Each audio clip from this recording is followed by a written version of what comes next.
Hello everyone, मैं Gopal sir आप सबका फिर से स्वागत करता हूं मेरे इस ऑनलाइन क्लास में। जो लोग मुझसे जुड़े हैं उनको पता है कि पिछले क्लास में मैंने आप लोगों को कॉमन ईयर का सेक्शन पढ़ाना शुरू किया था। कई लोगों ने उसे पसंद किया और मुझे इस सेक्शन में आप लोगों को आज और कुछ सिखाना है। आज बिना समय बर्बाद किए सीधे सेक्शन पर आते हैं। आपको हर एक मिनट में एक मैं सिखा दूंगा जो एग्जाम के लिए बहुत इंपॉर्टेंट है। फिर शुरू करते हैं, आगे चर्चा होती रहेगी। चलिए, पहला सेंटेंस आप यहाँ से देख पा रहे होंगे, मैं लिख रहा हूँ we have reached the final conclusion. हम लोग अंतिम निष्कर्ष पर पहुंच चुके हैं। भैया मेरे निष्कर्ष अंतिम ही होता है, कंक्लूजन हमेशा अंतिम ही होता है, इसलिए यहाँ पर से आप फाइनल काट दो। तो आप याद रखना कि जब कंक्लूजन आएगा तब फाइनल नहीं आएगा, कंक्लूजन के साथ फाइनल गलत होगा। ठीक है, अगला सेंटेंस देखते हैं। अगला सेंटेंस है the thief has flown away. देख लो बढ़िया से, the thief has phloem away. Copy कलम सामने रखो, जल्दी जल्दी लिखते चले जाना। सेशन बहुत इंपॉर्टेंट है, एक जगह कहीं आपको मिलने वाला नहीं है, काफी जगह से मैंने कलेक्ट करके आपके लिए लाया है। The thief has phloem away, यहाँ पर गलती क्या है, ऐसे समझो कि फ्लाई का मतलब होता है रन अवे, फ्लाई का ही मतलब हो जाता है रन अवे, दूर भाग जाना। तो फिर फ्लॉन लिख दिया, इसी का तीसरा रूप आपने, इसके साथ अवे नहीं लगेगा। अगर आपको अवे लगाना है तो आप रन अवे लगाओ, फ्लाई के साथ अवे का प्रयोग करोगे, गलत होना है। चलो ठीक है, अगला अगला क्वेश्चन देखते हैं। लिखना है तेजी से लिखिएगा, है ना, साथ साथ में और फिर सुनिएगा। अगला क्वेश्चन है your statement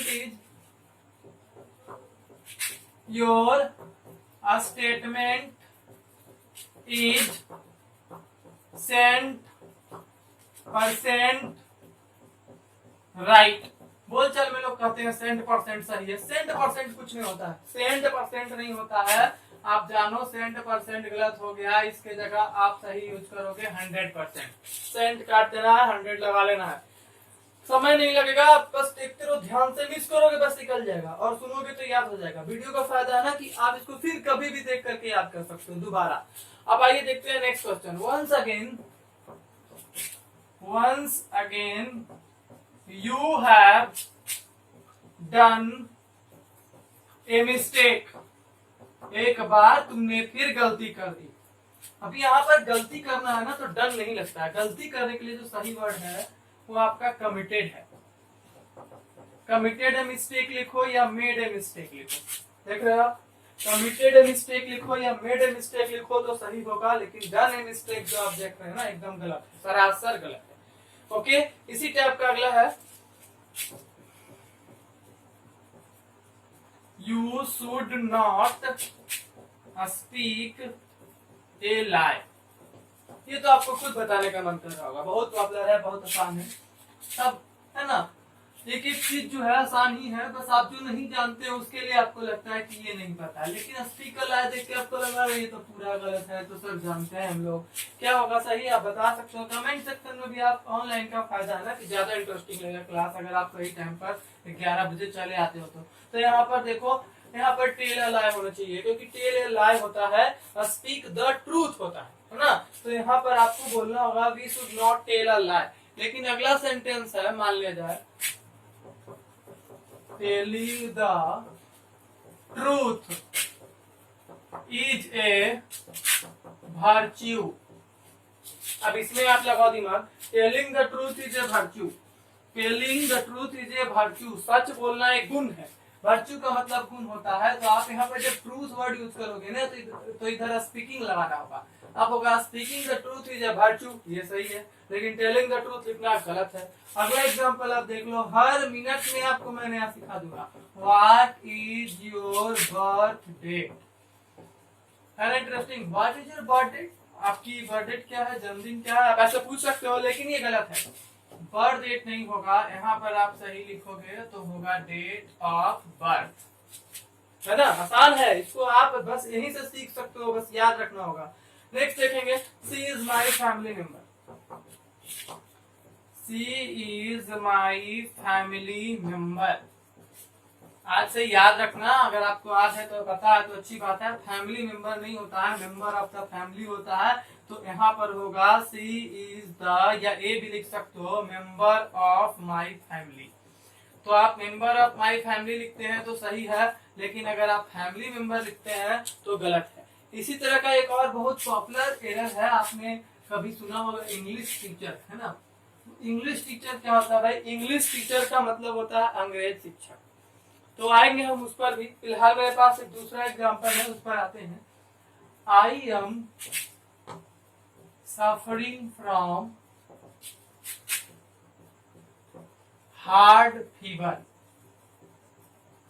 I am suffering from hard fever, बड़ा हार्ड मतलब बोलने वाला कहना चाह रहा है मुझे बड़ा तेज बुखार से मैं पीड़ित हूँ, बहुत तेज बुखार है मुझे। अब आप जानोगे तो अच्छा रहेगा ना, तब ना आप गलती पकड़ोगे कि हार्ड फीवर नहीं होता है। यहाँ पर सर आप ऐसा करो सेवियर लगा लो, क्योंकि सेवियर फीवर सही होता है, हार्ड फीवर लिखना जो है वो गलत होता है। अगर आप अगला एग्जांपल देखेंगे, there is a tough contest among students for getting a job. There is a tough contest among students for getting a job. विद्यार्थियों के बीच बड़ा टफ कॉन्टेस्ट चला, बहुत कड़ा प्रतिस्पर्धा चल रही है जॉब को पाने के लिए। सुनने में तो काफी सही लग रहा है, टफ कॉन्टेस्ट चल रहा है, कंपटीशन चल रहा है जॉब लेने के लिए, लेकिन है ये गलत। कैसे? क्योंकि यहाँ पर टफ नहीं, कॉन्टेस्ट जो होता है वो क्लोज होता है। तो आप क्लोज कॉन्टेस्ट लिखते हैं ना तो मैं सही कर देता, पर टफ कॉन्टेस्ट लिखोगे तो गलत ही होगा। अगर अगला एग्जांपल देखोगे उसमें छोटा सा बात की गलती है, देखिएगा, I need a leave of 5 days। यहाँ क्या गलती है ना, लीव जो है ना ऑफ नहीं लेता है, क्या लेता है? 4 लेता है। तो I need a leave of 5 days नहीं होगा, बहुत बार ये आपको दिखेगा लीव के साथ ऐसा गलती। तो आपको देखना है कि लीव ऑफ जो लिखते हैं सर वो गलत लिखते हैं, और वहां पर हम लोगों को सही करना है, क्या लगा करके? 4 लगा के, लगा लिए, सही हो गया। इसी टाइप का एक एग्जाम्पल मैं लिख रहा हूँ, देखिएगा हर एग्जाम्पल में नया है, जरा सा इधर में इधर क्या नहीं कि एक छूट जाएगा। आई एम अवेटिंग फॉर, मैं इंतजार कर रहा हूँ, हर कॉल, उसके कॉल का। I am awaiting for her call. Await का मतलब इंतजार करना, हमारी आदत है, वेट देखते नहीं है कि 4 लगा देते हैं। अभी आप इसको ऐसे समझो, इसका की यहाँ है। अवेट का मतलब होता है वेट फॉर। अवेट का क्या मतलब होता है? Wait for. मतलब जब आप वेट लगाते हो तो 4 लगाना है, लेकिन जब आप अवेट लगाते हो तो 4 लगाना नहीं है। यहाँ से 4 हटा दो, सेंटेंस सही हो गया। बहुत बार अवेट का क्वेश्चन आ चुका है। अभी आप देखोगे नेक्स्ट एग्जांपल भी इसी तरह का। The game continued despite of the rain. इसका की क्या है? देखो, डिस्पाइट का मतलब होता है के बावजूद, और डिस्पाइट अकेले ही बराबर होता है इन स्पाइट ऑफ। ऐसे समझो, जैसे वेट का मतलब वेट फॉर होता है ना, वैसे डिस्पाइट का मतलब इन स्पाइट ऑफ होता है। ये एक प्रीपोजिशन है, इसको आप प्रीपोजिशन में भी देखते हैं। तो डिस्पाइट का अगर मतलब इन स्पाइट ऑफ होता है, समझिएगा, डिस्पाइट का मतलब अगर इन स्पाइट ऑफ होता है तो यहाँ पर ये ऑफ क्या कर रहा है मेरे? यहाँ पर इस ऑफ का तो कोई जगह लग नहीं रहा है, गलत हो गया। तो वहां पर या तो आप इन स्पाइट ऑफ लगा लो, डिस्पाइट अकेले रहने दो। गेम चलता रहा बारिश के बावजूद, मतलब बारिश हुई तो भी गेम रुका नहीं, खेल रुका नहीं, खेल चलता ही रहा। अगला इसी तरह का एक और एग्जांपल आप देख लो मेरे तरफ से। She came to work despite of illness. इस बार तो आप नहीं छोड़ोगे, देखते ही बना दोगे। वो काम पर आई, काम करने के लिए वो आई बुखार के बावजूद, बीमारी के बावजूद। झट से बोलेंगे आप सर डिस्पाइट रहने दो, आप ऑफ हटा दो, क्योंकि डिस्पाइट के साथ ऑफ नहीं लगता। अगर ये वाला आपको समझ में आया ना तो ये और भी अच्छा समझ में आएगा। This book comprises of 500 pages. ये किताब 500 पेजेस से बनी हुई। कितने पेजेस से? 500 पेजेस। मतलब कंप्राइज की हिंदी होती है से बना होना, और कंप्राइज का मतलब होता है कंसिस्ट ऑफ। तो अगर आप लिखते हो कंप्राइज ऑफ, तो कंप्राइज में तो पहले से ऑफ है, क्योंकि कंप्राइज का मतलब ही होता है कंसिस्ट ऑफ। जैसे अवेट का मतलब वेट फॉर हो गया था, डिस्पाइट का मतलब इन स्पाइट ऑफ हो गया, वैसे ही कंप्राइज का मतलब कंसिस्ट ऑफ हो गया। तो आपको यहाँ पर बाबू ऑफ नहीं ना लगाना चाहिए, और अगर ऑफ लगाना था तो आप लिखते इसको इस टाइप से लिखते, यहाँ पर आप लिखते कंसिस्ट ऑफ, तो ऑफ भी सही होगा। तो अगर आपको ऑफ लगाने की इच्छा है तो आप कंसिस्ट लगाओ, अगर आपको कंप्राइज लगाना है तो ऑफ से बचना होगा, वहां पर ऑफ नहीं लगेगा। हर सेकंड के साथ मैं नया लेकर आ जाऊंगा, एक भी सेकंड आपका बर्बाद नहीं होने दूंगा।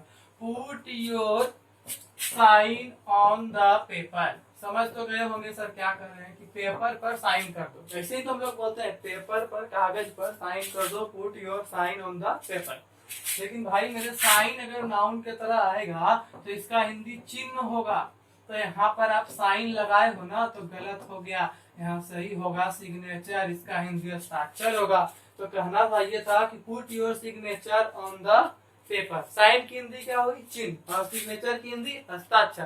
पेपर पर क्या करेंगे? हस्ताक्षर। तो यहाँ साइन गलत हुआ, यहाँ पर क्या सही होगा? सिग्नेचर। पर आपका ये जानना अधूरा नहीं था, मतलब इसका भी यूज है। जैसे ये वाला एग्जांपल आते हो, there was no signature of worry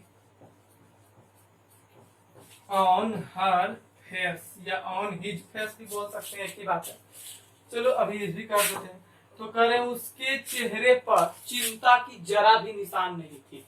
चेहरे पर सिग्नेचर नहीं होगा, गलत जगह गलत चीज यूज कर रहे हो आप। यहाँ पर सिग्नेचर नहीं, क्या यूज करोगे? साइन। और जहां आप साइन यूज किए थे वहां सिग्नेचर यूज होगा। तो इस तरह से इसमें सुधार की जरूरत है। अगला एग्जांपल देखिए, हर एग्जांपल में सीखने के लिए है, एकदम लगी रहिए बनने लास्ट तक, ऐसा नहीं कि समझ गए।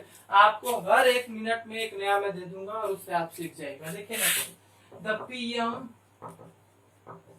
गिव ए स्पीच, हो गई हिंदी? जरूर हो गई होगी। क्या हुआ? The PM give a speech का मतलब प्रधानमंत्री ने भाषण दिया। क्या दिया? भाषण। कौन दिया? प्रधानमंत्री। यहाँ देना का मीनिंग क्या हो गया? गिव। यही तो गलत हुआ। हम लोग देना का मीनिंग गिव नहीं देंगे। भाषण देना के लिए या तो मेड ए स्पीच होगा या तो डिलीवर्ड ए स्पीच होगा। यही तो सुधारना है। यहाँ पर गिव को हटा देना है और मेड या डिलीवर्ड लगा देना, बस सुधर गया। अगले एग्जाम्पल देखो, हर को ध्यान से सुनो, एक बार दो बार आप बार बार देख लो। अगर एक बार में दिक्कत है तो याद हो जाएगा इसको बार बार देखने से, और लिखने का काम भी हो जाएगा। अगला आप देखिए, लिखा गया अभी थोड़ा देर पहले मैंने चर्चा किया था, Divya is an English teacher.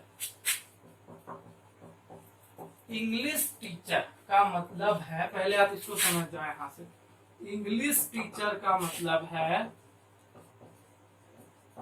अंग्रेज शिक्षक, मतलब टीचर ऑफ इंग्लैंड। इंडिया के टीचर नहीं, इंग्लैंड के टीचर को हम लोग बोलेंगे इंग्लिश टीचर। और अगर हम लिखते हैं दिव्या के बारे में, तो दिव्या इज ए या द टीचर ऑफ इंग्लिश, तब सही होगा, तब इसका हिंदी होगा अंग्रेजी की शिक्षक। तो आप कहना चाह रहे थे कि दिव्या जो है ना वो अंग्रेजी की शिक्षक, लेकिन आपने इसको बोला कैसे? Divya is an English teacher. अब इंग्लिश टीचर बोलिएगा तो क्या होगा? इंग्लैंड की शिक्षक। और इंग्लैंड की शिक्षक दिव्या नाम से लगता है कि इंग्लैंड की होगी? नहीं। इसलिए यहाँ पर से आपको इंग्लिश टीचर को काटना होगा, ये गलत हो गया। और सही देखिए, ये है Divya is the teacher of English. लेकिन अगर आपने थोड़ी देर पर ऐसे विचार को लिखा होता, Asmit is an English teacher, ऐसा लिखा होता Smith is an English teacher, तो स्मिथ नाम से ही लग रहा है कि इंडिया का नहीं इंग्लैंड का हो सकता है। तो यहाँ पर इंग्लिश टीचर का मतलब अंग्रेज शिक्षक, मीनिंग जो है वो सटीक बैठ जाएगा और इसको आप गलत नहीं कर सकते हैं। ये आपका सही हो गया। एक के बाद एक आता चला जाएगा, एकदम ध्यान यहाँ रखिएगा। जैसे देखिए अगला,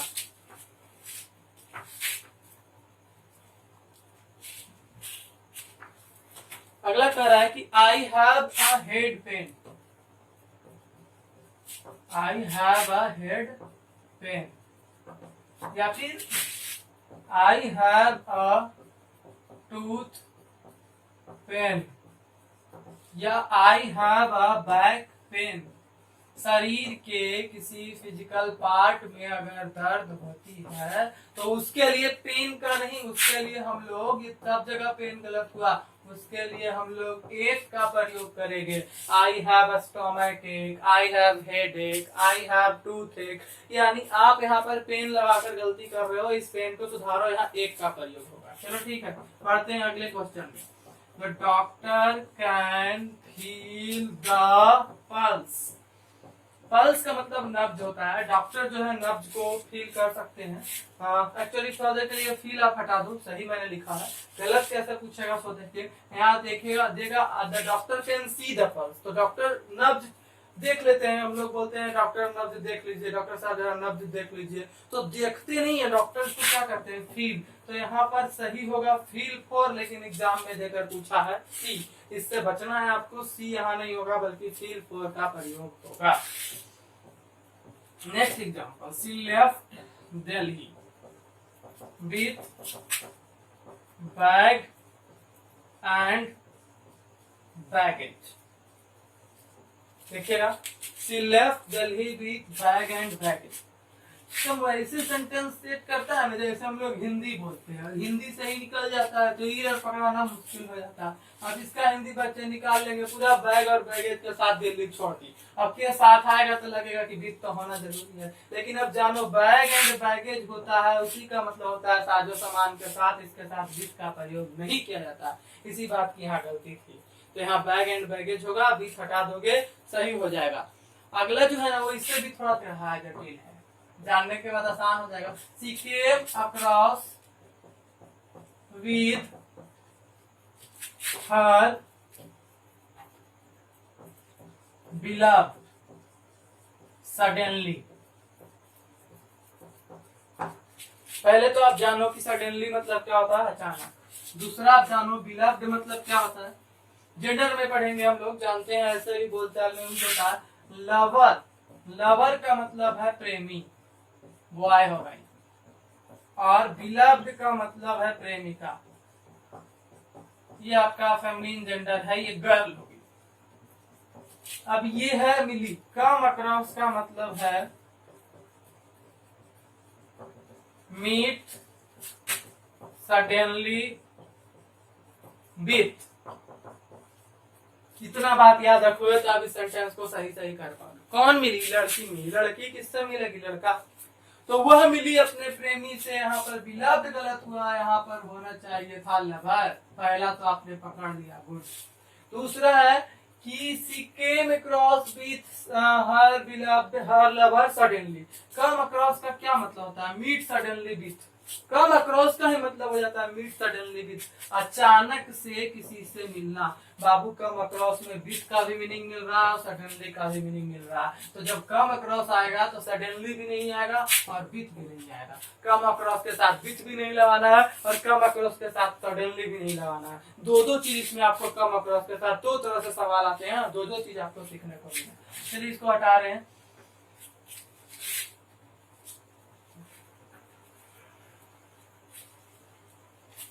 हो गया, ये देख लीजिए। अगला देखिएगा, नेक्स्ट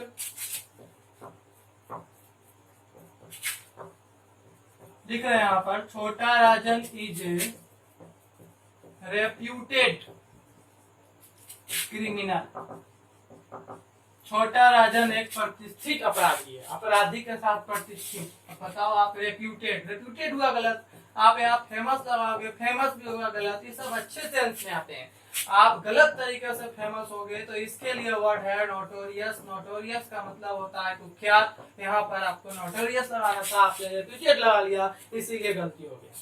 देखते हैं अगला question. Students are very attentive during the period of the class।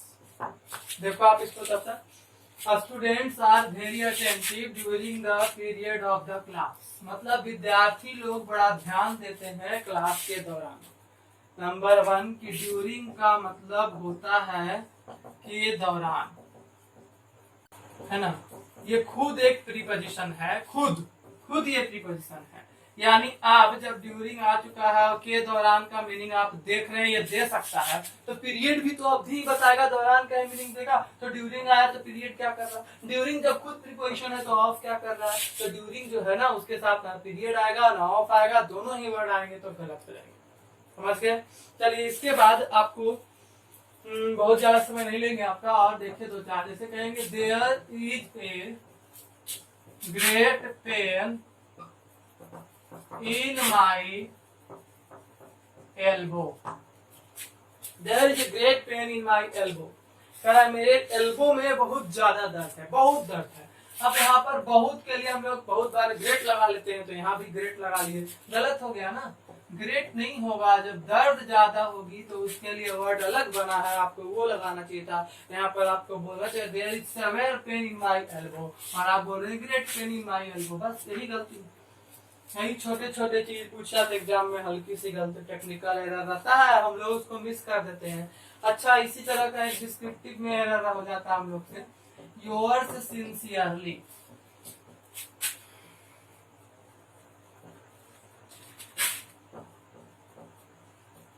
देखो हम लोग जब एप्लीकेशन लिखते हैं ना,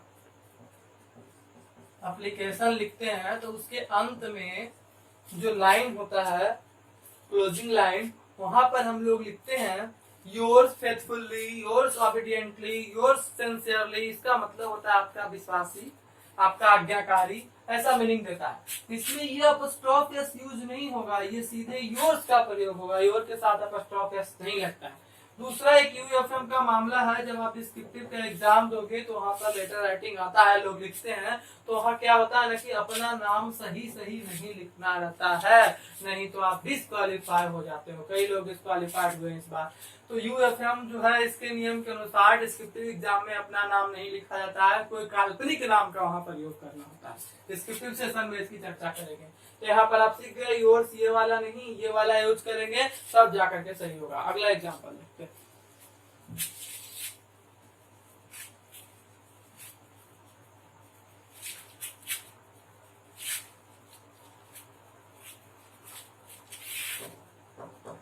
दिस इज करेक्ट न्यूज। पहली नजर में तो कोई नहीं पकड़ेगा, जैसे यूज आप करते हो वैसे ही लिखा हुआ, दिस इज करेक्ट न्यूज, यह सही न्यूज है। करेक्ट होता ही नहीं, न्यूज के साथ सही वर्ड है ट्रू, बस इतना छोटा सा है। पकड़िए अब इसको, याद रखिए, अगला बार से नहीं गलती होगी। एक बार गलत करके सीख भी गए तो कोई हर्ज नहीं है। अगर यहाँ आप लिखते हो you should not grant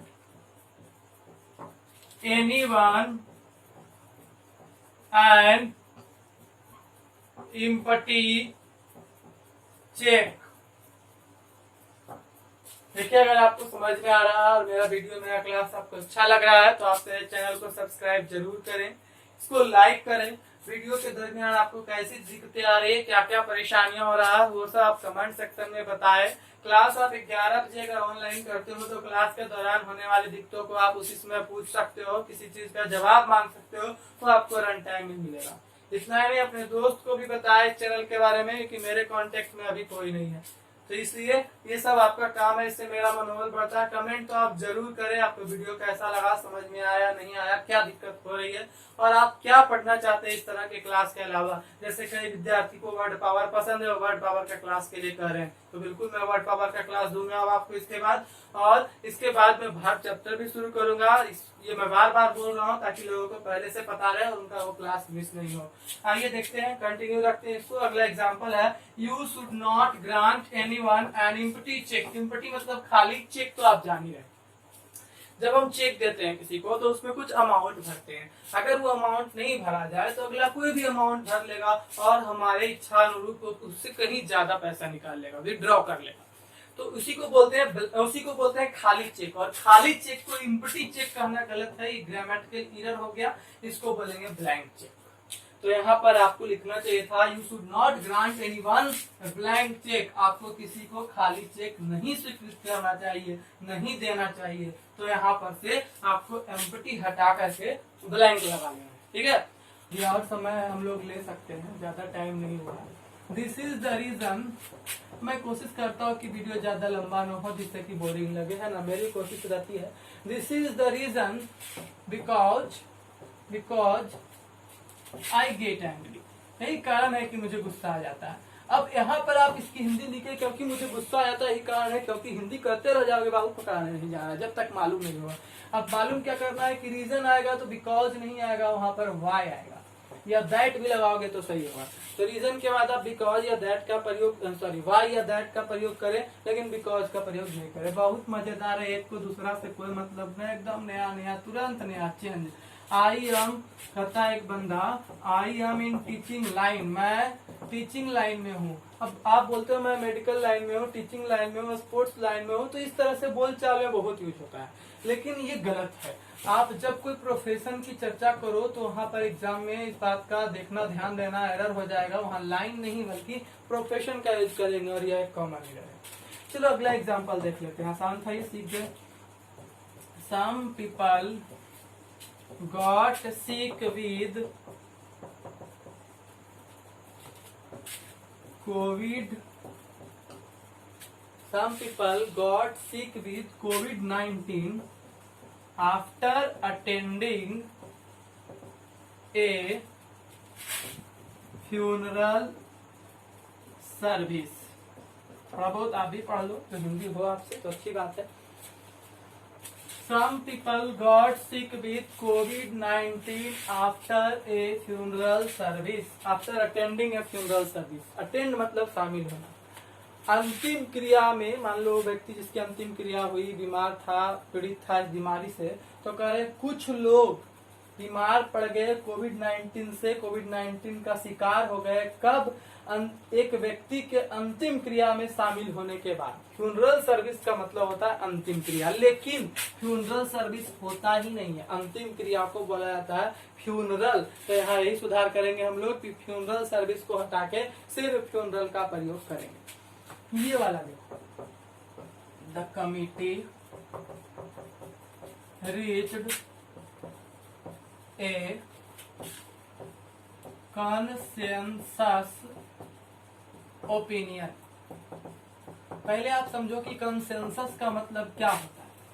consensus का मतलब होता है जनरल एग्रीमेंट, मतलब आम सहमति, एक मत, एक विचार, पूरी कमिटी मिला के एक आम समिति पर, एक आम एग्रीमेंट पर, आम सहमति पर पहुंच गई, है ना। पूरा कमिटी मिलके एक आम सहमति बताया, जनरल ओपिनियन या जनरल एग्रीमेंट बनाया, उस पर पहुंच गया। भाई मेरे, जब कंसेंसस का मतलब ही जनरल ओपिनियन या जनरल एग्रीमेंट हो गया, तो यहाँ पर ओपिनियन लगाना गलत होगा कि नहीं? बिल्कुल गलत होगा। इस तरह का तो आप बहुत देख चुके हो। चलो ठीक है, अगला देखो। China has turned our fast enemy. China हमारा फास्ट एनिमी बन गया, यही मतलब हुआ ना, फास्ट एनिमी। फास्ट फ्रेंड तो आप सुने होंगे, हमें नहीं लगता है कि फास्ट एनिमी सुने होंगे। कैसे सुनिएगा, होता ही नहीं है। फास्ट एनिमी गलत है, आप इस बात को अभी माइंड में लगाओ। फास्ट एनिमी नहीं होगा तो क्या होगा? फ्रेंड के लिए फास्ट होगा, एनिमी के लिए क्या होगा? एनिमी के लिए सही वर्ड है सॉर्म। चाइना हम लोगों का जानी दुश्मन बन चुका है, जानी दुश्मन बन गया है। ऐसा कहने के लिए आपको फास्ट एनिमी नहीं बल्कि सॉर्म एनिमी का प्रयोग करना चाहिए। समझ गए? अगला नेक्स्ट एग्जाम्पल मैं कह रहा हूँ, violence is a religious crime. Religious का मतलब होता है धार्मिक, और क्राइम का मतलब अपराध। मतलब बोलने वाला कह रहा है हिंसा एक धार्मिक अपराध है। क्या कह रहा है? हिंसा एक धार्मिक अपराध है। बाबू, धार्मिक अपराध नहीं होता है, धार्मिक जो है, रिलीजियस जो है ना, वो पाप होता है। इसलिए यहाँ पर क्राइम जो है ना, इसको काट के आप सीन लगा लो, सही हो जाएगा। रिलीजियस क्राइम नहीं होगा, रिलीजियस सीन होगा। अब आज की क्लास का आखिरी एग्जाम्पल, और भी कुछ बचा होगा अगले सेशन में हम लेकर आएंगे, और वर्ड पावर भी लॉन्च करेंगे। आप बस बने रहो, आपके मन का हर चीज करेंगे जो आपके लिए जरूरी है। बहुत लोगों का लगातार साथ मिल रहा है, उनको बहुत बहुत धन्यवाद। Who is the right criminal in Sushant suicide. Suicide का मतलब होता है आत्महत्या। सुशांत की आत्महत्या में या आत्महत्या के पीछे सही अपराधी कौन है? अपराधी सही नहीं हो सकता। एक तो अपराधी भी कह रहे हैं, दूसरा राइट भी कह रहे हैं, मतलब जो किया वो सही किया। तो गलत तरीका से वर्ड को यूज करके आपको परेशान किया जा रहा है। आप पढ़ रहे हैं ग्रामर और रूल्स को रट रहे हैं, रूल्स अप्लाई नहीं हो रहे हैं, है ना। ये तो एक अलग ही तरह का मतलब प्रॉब्लम आ रहा है सामने, उसको डील कर रहे हैं हम लोग, बना के इसको सीख सकते हैं। ऐसा बहुत सा क्वेश्चन एग्जाम में आता है जो प्रैक्टिस से ही सिखाया जाता है। कितना भी चैप्टर कर लो, उन क्वेश्चंस पर कमांड नहीं कर सकते। तो ये एक अलग चीज है। प्रैक्टिस जो है ना क्लास से ज्यादा इंपॉर्टेंट होता है। क्लास भी अगर चल रहा है, एग्जाम्पल्स नहीं मन माफी का रहे तो समझ में नहीं है, आज नहीं रहेगा। तो यहाँ राइट नहीं बल्कि क्या होगा, रियल होगा। तो आप समझ जाओ कि रियल का प्रयोग करेंगे, कहेंगे कि सच्चा मतलब ओरिजिनल या वास्तविक अपराधी कौन है सुशांत की आत्महत्या के पीछे। तो आज के सेशन में मुझे लगता है कि मैंने आपको काफी चीजें सिखाई है। एक क्लास को आप देखकर इससे ज्यादा एक दिन में नहीं रख पाओगे, और भी क्लासेज आपको करना होता है। तो आप कंटिन्यू रहो, हर दिन मैं कुछ न कुछ दे ही रहा हूँ, सिखा रहा हूँ आपको, है ना। और कोशिश कर रहे हैं क्लास से अलग करने का, तो वर्ड पावर जो है वो भी आएगा। आप और लोगों को जोड़िए, मतलब मैं नहीं चाहता हूँ कि मेरे स्टूडेंट्स को छोड़ जाए। सब तितर बितर है, अभी मेरे कांटेक्ट से बाहर है, वो आपके कांटेक्ट में जितने लोग हैं उनको जोड़िए ताकि इसका फायदा मिले। अब सब्सक्राइब करें या ना करें, कम से कम वीडियो देखें तो उससे फायदा मिल जाएगा, है ना। तो ओके, आइए आज यहीं पर क्लास को समाप्त करते हैं। मिलते हैं अगले क्लास में फिर एक नए चैप्टर सरप्राइज के साथ कि क्या होगा अगले क्लास में। ऐसे आने वाला चैप्टर ग्रामर में तो भार भी होगा। तो मिलते हैं अगले क्लास में एक नए सेशन के साथ, पूरी तैयारी से हम लोग अगली बार, है ना। फिर इसी जोश के साथ अगले क्लास में मिलते हैं। तो आज का क्लास यहीं तक। That's all, thank you, see you tomorrow.